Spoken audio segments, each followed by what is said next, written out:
Hello mga Marites! Nagyayang kumain sa labas yung asawa ko pero sabi ko sa kanya magluluto na lang ako dito sa bahay. Total, meron naman kaming stock ng authentic Kapampangan sisig ng nanangs at saka chicharon bulaklak. Heto lang din naman yung madalas nang ino-order pag kumakain kami sa labas kaya sabi ko sa kanya ipagluluto ko na lang siya. Mabilis lang din tong lutuin dahil easy and ready to cook na to. Malaki nga tong mga chicharong bulaklak kaya ginupit-kupit ko para mabilis ding maluto. Hindi mo na nga kailangan maglagay ng pampalasa at magpakulo ng napakatagal dahil ready to fry na to. Habang ang iniintay kong maluto tong mga chicharong bulaklak, naghiwa na rin ako ng sibuyas para sa sausawan at ilalagay ko sa sisig. Wala kasing halong sibuyas yung sisig ng nanangs, purong karne kaya talaga namang napakasulit. Hindi kasi ito katulad ng nakasanayan nating sisig na puro sibuyas ang laman. Yung feeling na unang subo, sibuyas lahat. Ay, eto to, Dar! Habang ang piniprito ko tong mga chicharong bulaklak, Diyos ko, parang gusto kong tumagay ng gym bilog. Taknay do. Perfect nga rin tong pampulutan kaya talaga namang nag-i-stack ako nito sa rep. Madalas kasi may mga biglaan kaming bisita or biglaang inuman kaya talaga namang nag-i-stack ako nito. Nuko, nakakaya naman kasi kung chichirya yung ipapapulutan ko sa mga kaibigan namin. Diyos ko.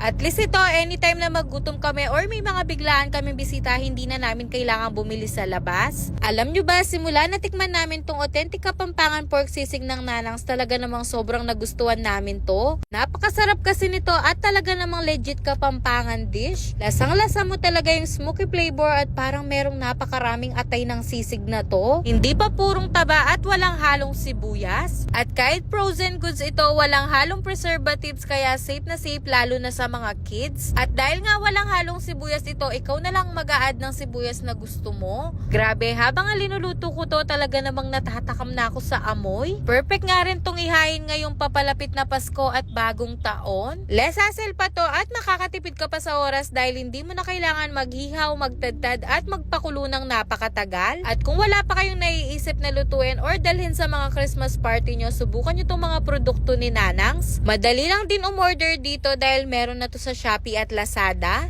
Same day delivery or kinabukasan lang darating na yung mga order nyo. At kung gusto nyo namang makatipid, pwede kayong umorder sa www.nanang.com. Ay naku, parang ayaw ko yatang kumain ng kanin sa mga oras na to. Parang gusto kong syumat puno, Diyos ko.